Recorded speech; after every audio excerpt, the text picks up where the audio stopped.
From a studio high above the clouds of the Okanagan Valley, this is the Cannabis Podcast.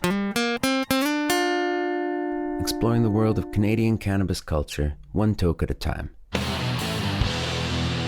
Now, here's your host and bud tender, Gary Johnston.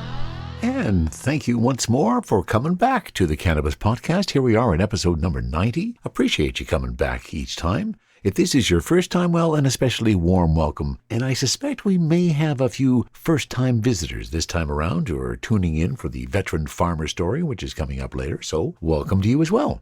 Just a reminder, this show is intended for those 19 or older in your jurisdiction and is intended for entertainment purposes only. You should always consume your cannabis responsibly. I talked today with Mitch Grant, who is the PEI rep of an organization that I referenced called the Veteran Farmer. He contacted me through Facebook a little while ago, and I think the story of what they do really needs to be told. They assist veterans, first responders, and others to deal with life's trauma using cannabis as an assist. We also have a story that refutes the validity of mold in a canopy grow room. On Cultivar Corner, we stop for some pink Bubba from Wagners, and we're going to finish off with a story about growing some cannabis just for deer. All of that and more on episode 90 of the Cannabis Podcast. And before we get too far along, let me thank some sponsors. Thank you to Randy. Randy bought me a doobie. I appreciate it, dude. Also, a big, huge thank you and a welcome to Jordana, who I talked about last week. Well, she was so impressed she became a member and bought me a couple of doobies. Welcome along for the ride, Jordana. She, along with JS, now has access to videos for all the Cultivar Corners, plus unreleased Cultivar Corners, and gets early notice of what's coming up. You can participate too if you feel like it. buymeacoffee.com/cannabispodcast. If you like what you hear and you feel so inclined, you can always buy me a doobie. Now, let's get to the first story of the day. And for that, we're going to mjbizdaily.com and another story by Matt Lamers, who we've talked about before. You may have seen some pictures floating around social media in the last few weeks about some growing in a purported canopy growth grow room. Well, that's what this story is about. An executive at Canadian licensed producer Canopy Growth acknowledged that images circulating on social media depicting cannabis plants laden with powdery mildew were taken at its facility in Smith Falls, Ontario. However, Mario Castillo, vice president of manufacturing, said the photos are not representative of Canopy's cultivation operations. He said the plants depicted in the images had already been slated for destruction after an irrigation system failure in a small number of rooms. There are quite a few fairly upset cultivation employees in our Smith Falls facility because it is a photo taken completely out of context. We had an irrigation system failure on December 25 and 26, Castillo said in a phone interview. Castillo said the plants would not have passed the company's quality assurance standards before being shipped for sale to consumers. It's unfortunate that the release of the pictures reflects on the rest of our employees, who do a great job in our facilities and who didn't particularly like that was put out there, out of context, for people to think that's the quality of work that they do, he said. The Canopy executive said the company does not have a disproportionate problem with mold at its Canadian marijuana greenhouses. However, Castillo said occurrences of mold are part of running a large cannabis company. Is it normal to have a crop that does suffer from powdery mildew every once in a while? For sure, that's part of this industry. And anybody that tells you they've never dealt with powdery mildew just hasn't grown cannabis, he said. There is a lot more to this story, and you're welcome to dive into it yourself. The link you will find back at cannabispodcast.com. But the point that I wanted to make in bringing up this story is that those awful-looking plants that were circulating on social media a few weeks ago, apparently the cause of that was a mechanical failure in a grow room. From a studio high above the clouds of the Okanagan Valley, this is the Cannabis Podcast. You may or may not have noticed that it's been a while since there's been an interview on the Cannabis Podcast. There's been no particular reason for that. I didn't decide that I was suddenly not doing interviews anymore. I guess I just didn't have any lined up, and perhaps, honestly, I was being a bit lazy. Well, that laziness is finished, because I was approached for a couple of interviews, actually, coming up on the next couple of episodes. We're going to start with this one. And today we're talking about an organization spread right across Canada that is doing lots of work for veterans, first responders, and others who have had some trauma and issues in their life that cannabis can help with. It's the Veteran Farmer. To find out more, you can go to their website at theveteranfarmer.ca, or if you want detailed information, send a note to info@theveteranfarmer.ca. Today we're going to talk to Mitch Grant, who is the director of the PEI office for the veteran farmer. And I think you're going to be fascinated by what the organization is doing and how they may be able to help you or perhaps someone else in your life. We pick up the conversation just after I've asked Mitch how his cannabis journey began. I started with cannabis just over 3 years ago at the Veteran Farmer. It's a bit of a funny story.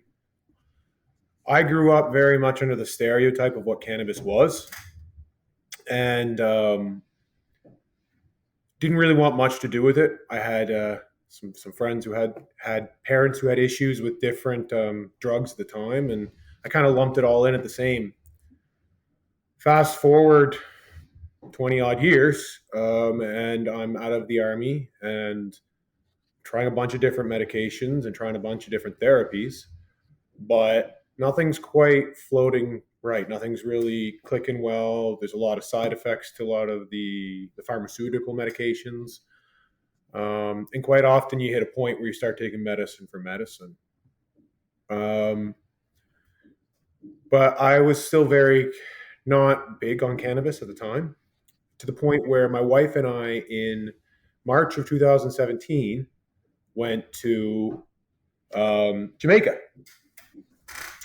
And my wife at the time was saying, "Hey, why don't you try it while we're here? Right? It's easy to try here, kind of harm free as long as we're here. Right? Like something goes wrong, we'll deal with it." I was still so against it. That was March 2017. Right? You fast forward 6 months from that point to the late September timeframe, 2017, and a good friend of mine had gone out to the Veteran Farmer, started using cannabis, and I saw immediate and drastic changes for the better in his ability to handle things. And so, under my wife's kind of pleading, I went out. The state I was in, I earned the lovely nickname of Sketchy. And at the time, by October 17th of 2017, right, I got my prescription that day. So the day it went legal, I got my prescription, and I had never really been using it much before. Um, and Autumn and the team at the Veteran Farmer took the time to really low and slow introduce me to cannabis, to educate me on the whole spectrum. And I quickly went from using a 3 gram a day prescription that is available through veterans for certain ailments. But as I said, I've been on pharmaceuticals for a while, and come early 2018, those pharmaceuticals were having a really negative cumulative effect on me, and so I had to do a crash come off. And cannabis and how it affects your endocannabinoid system is actually how I dealt with all those massive pharmaceutical withdrawal effects, right? And then with your education and the use of a whole spectrum cannabis, right, you even taper off of maybe that usage amount. So like when I came off all those heavy doses, it was quite difficult. I was using easily a half ounce a day, and that includes is inedible and pretty much any way you can get it on you, edible, topical, and smoking, right? So or vaping, or again, the Veteran Farmer is very big on that whole spectrum concept. And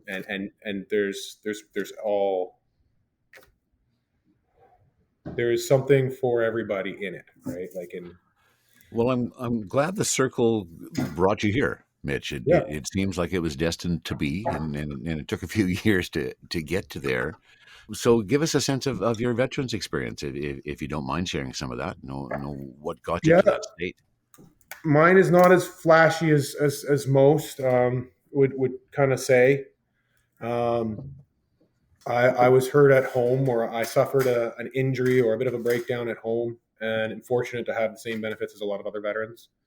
Um, I was 8 years as an artillery officer, primarily stationed in Gagetown, in different roles: troop commander, adjutant, operations officer, um, course instructor, things like that. very busy, kept up with it, and then just some other things in life happened, and an injury came in, just like anybody else on disability at work, right? And so I kind of tried to integrate back to civilian life for a number of years. It didn't go well.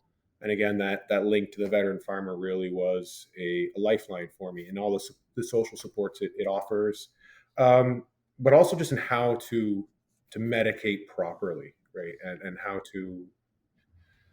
to really integrate it into your life in more than just those kind of stereotypical ways, and why it works, which really, for somebody who's not necessarily as familiar with the recreational side of things, really goes a long way to um, easing those tensions, right? Yeah, I bet. I bet. Well, thank you for your service. I appreciate the fact that you spent all that time in the armed forces, and we would all have a lot of trouble if there were people like you doing your job in that, Mitch. So thanks for so much for that. So let's get to the Veteran Farmers organization that you first contacted me about, and I know it was Autumn Farmer that started it with her husband. Why don't you give us a brief summary of what that story is, Mitch, and how they actually got it started?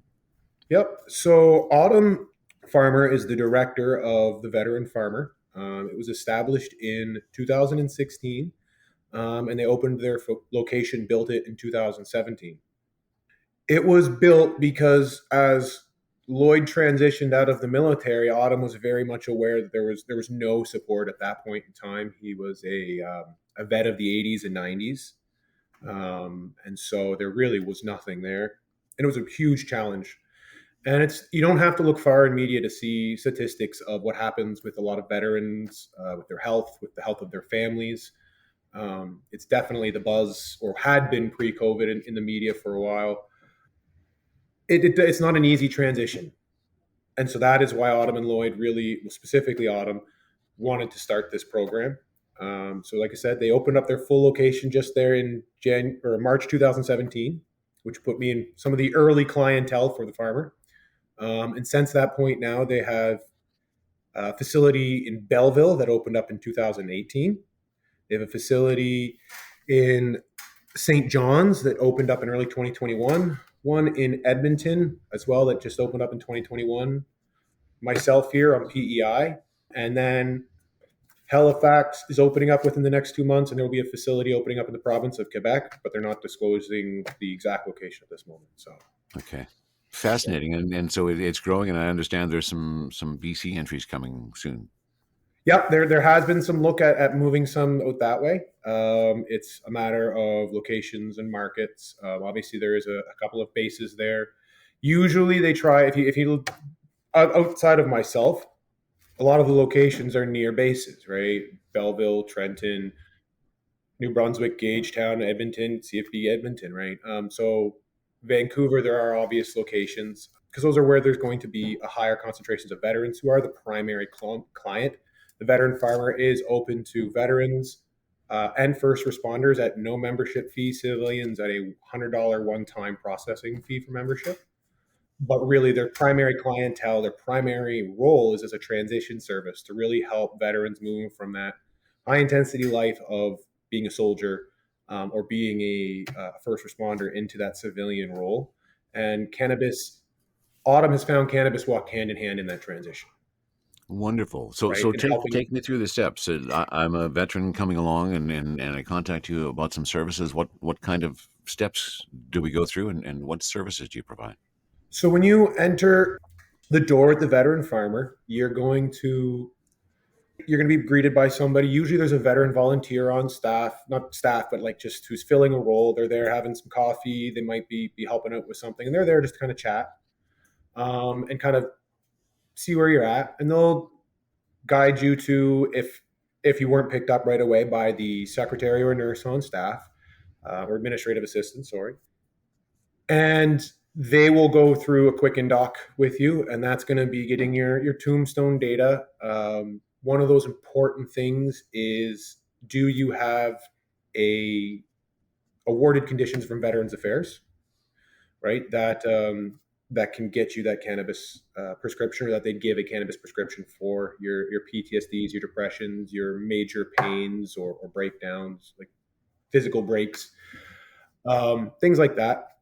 There's obviously other conditions out there, and the medical process is very complicated, like for how they assess it.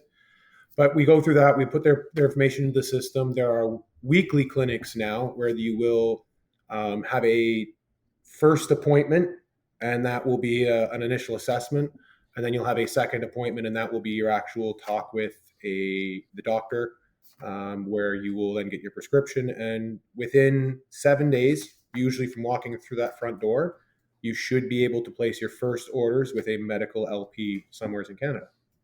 Okay, and so you provide the prescription. Is still up to the client to make that connection back to the LP. No, so Okay.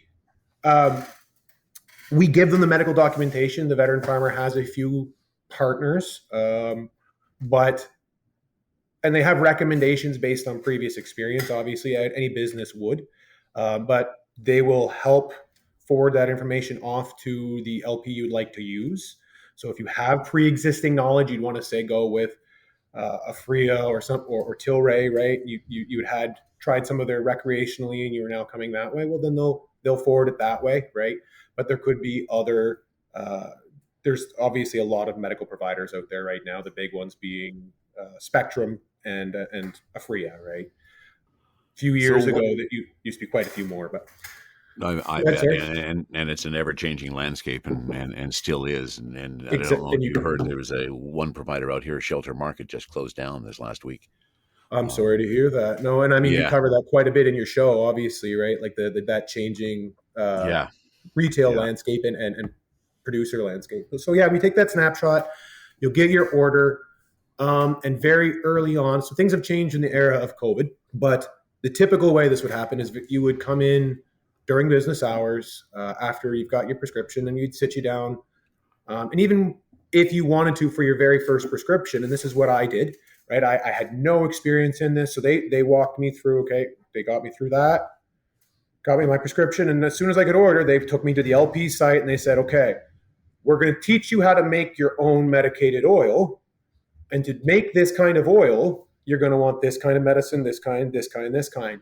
Now, because of the medical cycle, we'll try and get something for you to inhale or smoke or vaporize, and that will be kind of whatever else you want, right? We can play with that. But the big one was they'll tell you what you need to order your first couple of times to try and guide you through that oil. Because part of that process is after you've placed that order, you're going to come in and you're going to do a class, or the application is now launched for members. And that application or in that class, they'll show you, first off, why full spectrum medication works. There's a few really good examples they use. A porcupine that can't, endocannabinoid system effectively gets to a porcupine that can't get its quills back. Cannabis is one of those ways that we can really reinflate those quills. It relates to a lot of things from a full spectrum perspective, in that cannabis isn't about the take two, call me in the morning method, right? Everybody needs a slightly different dose, a slightly different relationship with the medicine. And so they'll walk you through why that is, right? How that works. And then they'd say, here is a basic ratioed whole spectrum oil. We'll concentrate that ratio on the three most easily accessible cannabinoids, usually THC, CBD, and CBNs, because they're effectively just stale THC, right? And kind of how you can ratio those out. Now, if you're putting whole bud into that, and they explain like this is why it's so much better, it's so much more effective. Of course, the entourage effect comes in there, and this happens over 2 to 3, maybe even 4 classes as you're learning how to make your own oil, why it works. And then you would come back in over time. Like I said, the cannabis walks hand in hand with the transition, and the transition is really the big service. So you're going to keep coming in, you're going to ask questions, and that's the goal, right? You're going to, okay, how did this ratio of oil work for you, right? Okay, let's work it this way. But also, as you're coming in, they're getting to know your family, what's going on in your life. Do you need aid getting to financial aid services? How's your grocery? How are your kids? Do you need financial counseling? Do you need to speak to a counselor? These all become you become part of the veteran farmer family, right? As you go through this education process, right? And there's other services offered. The New Brunswick facility is my example as the biggest one, right? Or the primary one is there's Wednesdays you can come in and there's just drop-in open mic music, come in and jam, right? They'll do Thursday night social nights where you come out and play darts, or they'll have a bingo night. They'll have art nights for people who want to come out and do that. There's scholarships they offer, sports scholarships, private fishing teams, the veteran children athletes, so the children of veterans who are competing and they might need a scholarship to do a sport. There's the Teal Poppy Support Program, which is there for families in need. I can say my own family, we suffered a house fire. During my journey with the veteran farmer, we suffered a house fire and ended up becoming a recipient of the Teal Poppies Fund because there was just that point where insurance wasn't lining up and they were there. They kept the lights on at Christmas for us. That's huge, right? Yeah, oh, I totally understand that. Well, I'm really impressed with how broad the scope of what you're doing for the veterans, and tying that all in and making sure that you're taking care of their emotions and their family as well as their medicine. Fabulous. So what's been one of the biggest challenges for you in getting this going from your perspective, Mitch, and getting started in PEI? Getting started on PEI, you'll appreciate this, I'm quite sure, but it's the old stereotypes, um, The stigma. the stigmas around it. The island specifically has some of the rules are a challenge to get around. As a medical user, I can order a concentrate cartridge from any of the medical providers, right? But if I don't buy my vape pen from them, or if my vape pen I bought from them dies, I can't get a replacement on the island, like a 510 thread, right? Now that's a personal issue, but it can also be a barrier to entry because those are such a discreet way to medicate. So my barrier to entry is really overcoming those stigmas. The rural nature of PEI obviously is a challenge as a business to reach out. I'm located principally on the west end of the island, and that's why my service, say versus Belleville's, New Brunswick's, or Edmonton's, is listed as mobile. I recognize there's quite a separation on the island, even though it's a small area. Because it's a smaller area, people are able to live more remotely and still access services, kind of. And so that requires a little bit more travel, a little bit more movement, and then just really breaking into that breaking into that market and dealing with that stigma is the big one. But a lot of people just don't know it's available. And like I said, like I just started, COVID's obviously a challenge. You're trying to get people to come in to meet, to do that social side, which is really a huge part of it. But yeah, no, it's being received so far fairly well. Every time I talk about it, one of the advantages, I've talked to locals, and one of their fears is, in a smaller community, of course, rumor mill moves a little faster, and you get seen go into like a cannabis store, right? I have a very remote location, and I'm from away, so I don't have the connections to be like, oh, did you know so and so was doing this, right? Like I'm a very neutral, safe place, Okay. so people can come and ask, and there's no link to kind of old skeletons, as it were, or what's going on. It's just a completely safe place, and that's what I like to be able to offer.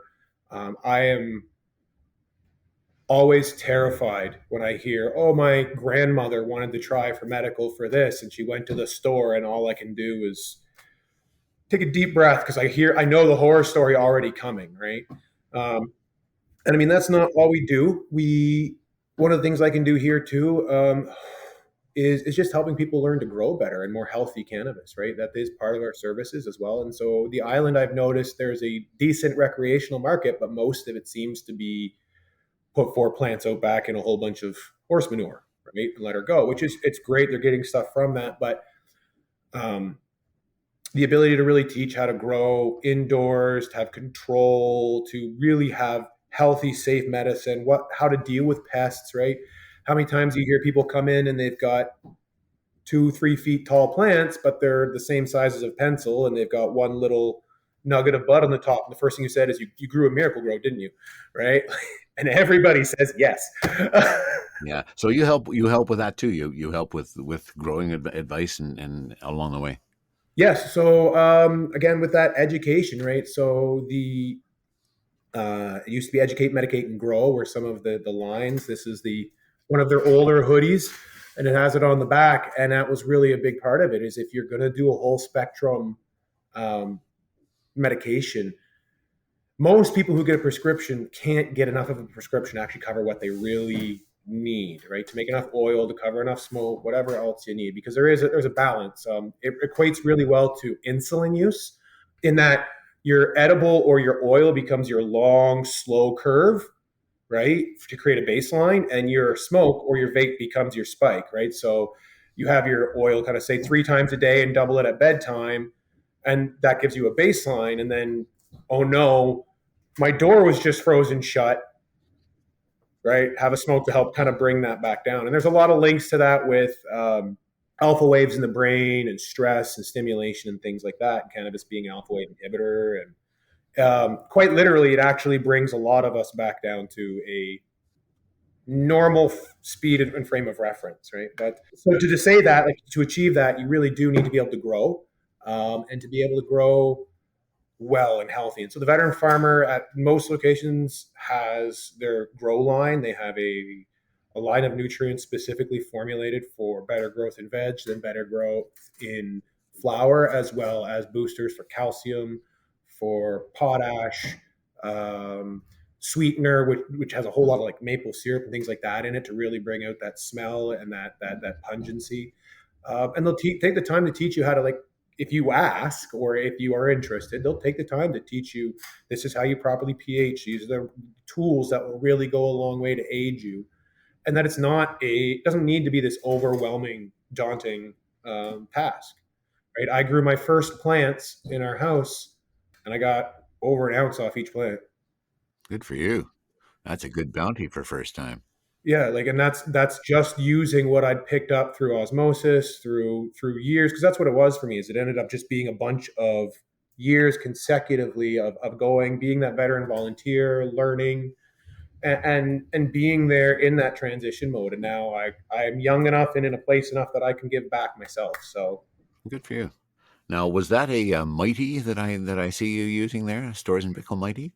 yeah, I have a Stores and Pickle Mighty I'll use from time to time, especially indoors in a storm, or I've got my volcano next door. But I'm a joint guy, so.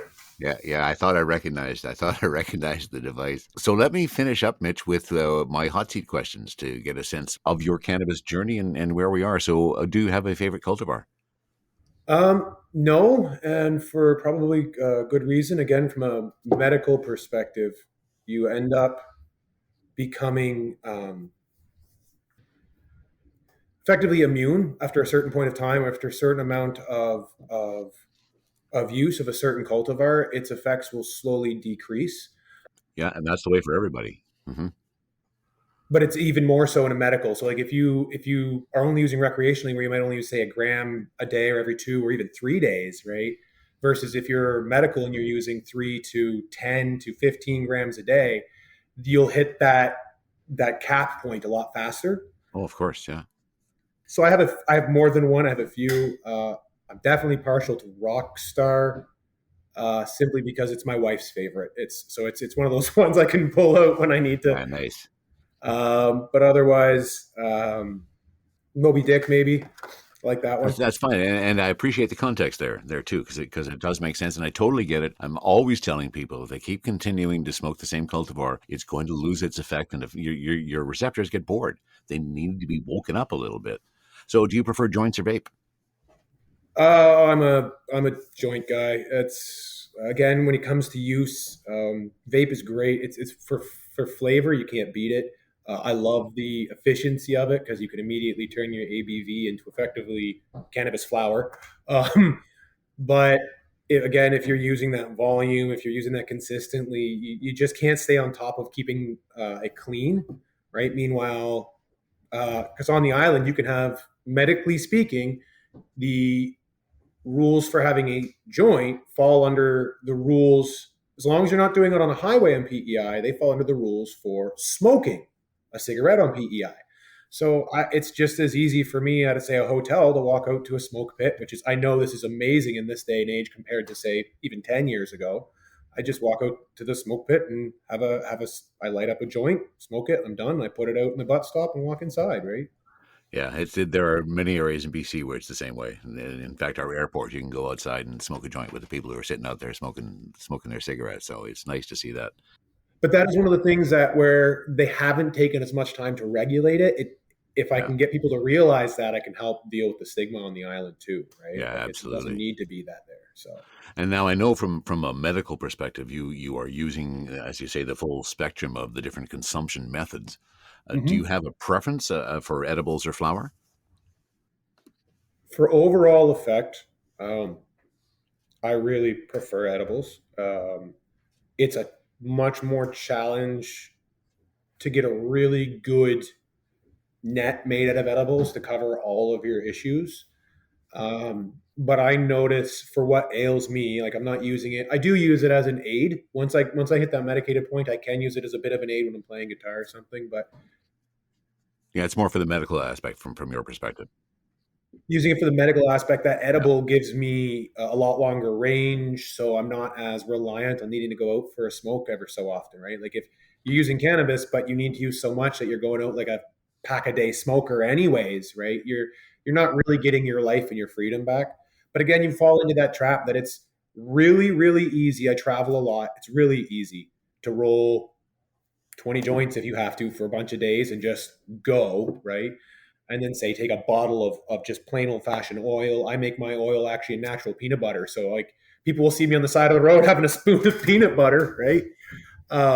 But again, it comes into just ease of use, right? Sometimes is what one of the big challenges is in really showing people how easy it is to medicate. And for me, for use and taking and what affects what I like to do. okay. Well, thanks so much for the time today, Mitch. You've given me a real understanding of what the veteran farmer is all about, and really impressed with what your organization is doing and how you continue to grow and help the veterans get their lives back and using cannabis to help them do that. It's a fascinating story. So thanks for joining me today, and I hope you enjoy the rest of your day. Any last words from you? Thank you very much. I do want to point out, like, we are focused on veterans, but it is a great service for civilians. Just from like a perspective, if I may, if you're using it on a regular daily basis, anyways, and you're spending the money on a daily basis, you can go get that prescription for that will cover your daily basis, and now you can claim that as insurance as a medical expense at the end of the year, as long as you get it through a licensed medical provider. And I mean, they're shipping in a day or two. You can go online, order anything you want. Plus, you can still pursue that education. So it does help a lot of civilians as well, just a slightly different process. I want to say personally, like I said before, thank you for putting on an awesome podcast. I really do enjoy listening to it. But you haven't treated me about joining the organization as a civilian and taking advantage of some of the services that may be there. I may pursue that a little bit more. That would be phenomenal if that was able to help you or to aid you in your journey at all. And Yeah, it is there's a lot that's available, like just the ability to really capitalize on what a whole spectrum medication looks like, from yeah, smoke to oil to concentrate to edible to topical, and what that can do for you in transitioning into that next phase of your life. And then the social supports themselves are just they're absolutely phenomenal. yeah. What the veteran farmer can provide for people, for spouses, for transitioning members is just. I tried to go over it, but there's years worth of stuff available there. Of So, course there is. Well, thanks for sharing your story with me today, Mitch. I really appreciate it, and I hope you're not affected by the storm that's headed your way. well, I think it's hard to see across the road now, but I'm right up by the water. So, Well, good luck with that today, and I hope you enjoy the rest of the day. thank you. You too. Take care, Gary. THC, CBD, terpene profiles, what's in me? Oh, please explain to me. Cultivar Corner, Cultivar Corner, oh yeah. Cultivar Corner, please explain this stuff to me. On Cultivar Corner today, we're going to the Tri-Cities area of Ontario for some Wagners weed. Wagners well-made weed, in fact. What are we doing? We are doing Pink Bubba. Any idea what that might be a cross of? Bet you do. How about Pink Bubba and Bubba Kush, or rather Pink Kush and Bubba Kush? That's what we're doing today. It has some notes of pine and some earthiness associated to it. Pop this container out. Of course, I have already done my work. I've already got my joint ready. These bags still bug me sometimes. But I got it open. Hooray, hooray, I did it. Oh, yeah. Lots of really pine notes. And much of that earthiness. So, on the package, tells me we are THC at 21.1%. It's not indicating any of the terpenes. The package date was back in September of 2021. So it's about 3 months old. No terpenes on the package. Do we have terpenes on the website? Let's take a peek. So I've got the weed. Well, first of all, let's give you a bit of background on Wagners weed. When it comes to growing well-made weed, what matters most is the weed. Wagners exist to work hard and cut through the noise. So plant their stake in the ground and grow well-made weed. It's indoor, grown by Wagners. Planting their first seeds in the Tri-Cities, they sought to grow weed well. For Wagners, growing in a climate of high heat and freezing temperatures demands a finely tuned indoor grow. Their seraponic system has been tested time and time again as they've discovered the path to well-made weed. We all appreciate a toke or two for different reasons. At the end of a long day, maybe the beginning of an exciting one, or often just to take the edge off. There's nothing worse than rolling a joint, sparking it up, and being let down. We put our heart into every flower we grow. Regardless of the occasion, Wagners is there for you to get the job done and leave you feeling satisfied. Well, now I think it's our job to make a judgment of that. Oh, yeah. Definitely lots of piney notes there. And some of that earthiness. So, do they give me the terpenes? Let me grab the page for Pink Bubba. And alas, no. They're just giving me the aroma and the flavors. The aroma, that pungent earth and pine, which we've already picked up. The flavor, more of a floral and juniper. So as I said, this is a cross of Pink Kush and Bubba Kush. Pink Bubba is the name, and the THC on this is at 21.1%. I already got my joint rolled. See? I can roll a fairly decent joint, nice and straight. No tip on it. I've never used a tip, and I don't think I'll even start now. And I'm already in the vaporizer, so let's turn that on. Get the Crafty Plus all ready to go. And before we have a taste, let's take a peek at the buds. So let me give you a bit more description of Pink Bubba. It's a cross between Pink Kush and Bubba Kush. The weed is a compact structure that shows stunning mint green and deep purple hues. Well, marketing teams are always pumping up their product, and I'm always challenging that. So let's take a peek. Now, as I look at it with my jeweler's loupe, definitely lots of mint green. I'm not getting a lot of purple hues, at least in the bud that I had picked here. Now, okay, there's a bit of that. In terms of the trim, pretty good. There's a few sugar leaves, but we can't expect perfection after all. What about the trichomes? Trichome fields are fairly vast, and a lot of amber in this one as well. So that bodes well for how this may impact us on the smoke perspective. So as I said, I've already got the Crafty Pluses loaded. Let's fire up the joint of Wagners Pink Bubba and see what that 21.1% THC does for us.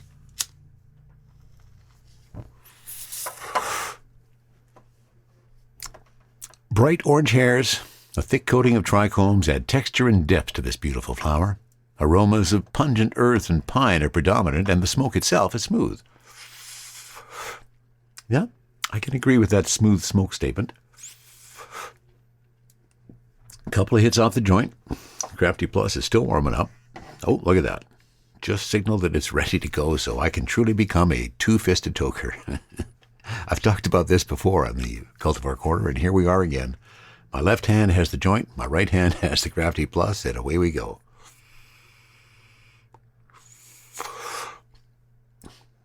Oh, always amazed at how much better it tastes through a vaporizer. Oh, that's good.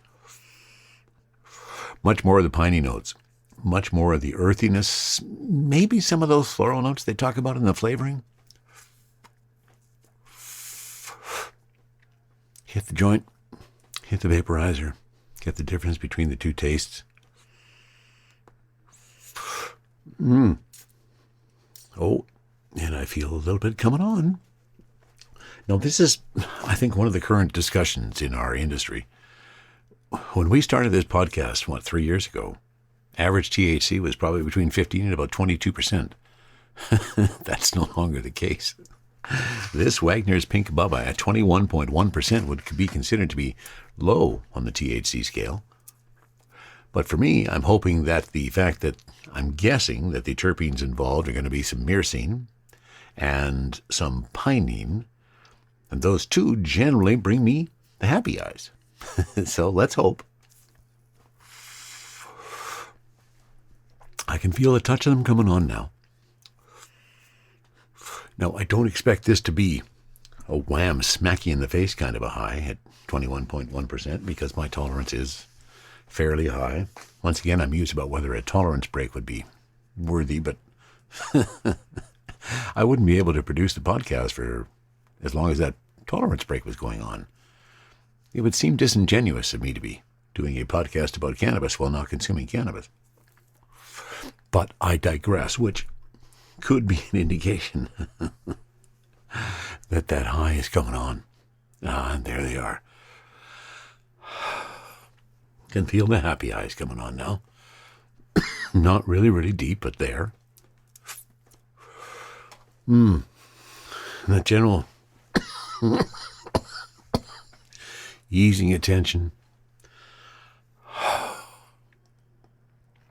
I wasn't expecting to be knocked on my ass with this one. And I'm happy to say I'm not. It's not knocking me on the floor really, really stoned. But it's a really, really pleasant high. And, well, in certain circumstances, this might end up with me on the couch watching a movie or two. I think today is just going to mean that I'm going to carry on and do some other stuff I got to get done. So if you haven't tried it yet, they are from the Tri-Cities area of Ontario. Wagners Well-Made Weed is who we've been talking about. Pink Bubba is the cultivar. And as I say, it didn't get me super, super stoned, but it's a really pleasant high. From the cannabis-infused studio in the clouds, this is the Cannabis Podcast. And as we come into February and March is getting closer, and that means April's going to be here and the growing season's going to start before you know it, it made me think about the only time that I ever tried to grow outdoors. It was with some friends in the Kootenays. We were living in Trail, and for some reason, I don't know why, we picked a plot of land that was just outside of Grand Forks. No, Christina Lake. Just outside of Christina Lake. Which didn't make any sense because, as I say, we lived in Trail. Regardless, though, Bill and Maggie, those were my two partners in this grow operation. And I remember the day we headed out in I think a Datsun pickup truck, had a rototiller in the back, and some weak directions to this plot, which was just off the highway, literally visible from the highway, just coming out of Christina Lake as you're heading into Grand Forks. But we went out there and carved out our plot of land where we figured it would be get good sun access. There was a few planes that flew over while we were in the process of staking out the land, and I remember I was diving into the bushes, trying to hide. Didn't want to be seen as we were plotting out this land. Of course, back then it was illegal to grow cannabis. So there was some understanding of why we might not want to get caught. And I'd never done it before. This was the first and only time that I'd actually participated in an outdoor grow. We got the land ready. I was thinking, did we go with clones? No, we started from seed. So we did pop some seeds and put them in the ground. They seemed to take. We took turns being responsible for driving out there and taking care of some watering duties. And surprisingly enough, the plants actually started to grow and got to get some girth on them, which I was surprised by heck on. I thought they would need a little bit more dedicated care to really grow some decent plants. But So we had been a few weeks into the grow now. The plants were well established. And myself and a friend went out to do some checking. We were well away from bud stage, but there were substantial growth on it now. They were certainly into the veg state. And I'll never forget the look on, or the thought that crossed both of our minds as we came around the corner to where our plot was supposed to be. And there wasn't a plant in sight. It was gone. Not the plants were gone. The plants were still there, but they'd mostly been eaten. And all around the edge of the place where we had established the grow, there was these bent parts of grass where we figured the deer, after they ate the THC, and although there probably wouldn't have been too much THC in it, but anyways, where we figured they had a little nap after eating all of our cannabis. And that might have been the reason why that's the one and only time that I did an outdoor grow away from my house, and that required some mobility and some attention, and it turned out that I got absolutely nothing out of it. Quite disappointing. I'm hoping this year is not going to be disappointing. We're going to do autoflowers again, and this year I've decided to go the fertilizer route, and I am going the refertilizer route. If you haven't heard of refertilizer yet, it is a cannabis-specific 3-step fertilizer program done by a couple of brothers, Mike and Joey Druin, and in fact, they're going to be my guests for an interview on the next episode of the Cannabis Podcast. And if you haven't heard it, they have one of the most clever songs done for legalization of cannabis in Canada, and we're going to play that on next episode too. That is coming up, as I say, next episode. That pretty well wraps it up for episode number 90. If you ever have any comments about anything you hear on the Cannabis Podcast, please send a note to info@cannabispodcast.com.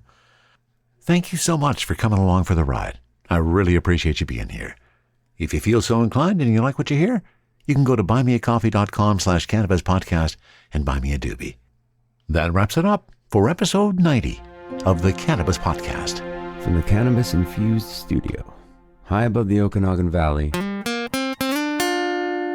this was the Cannabis Podcast.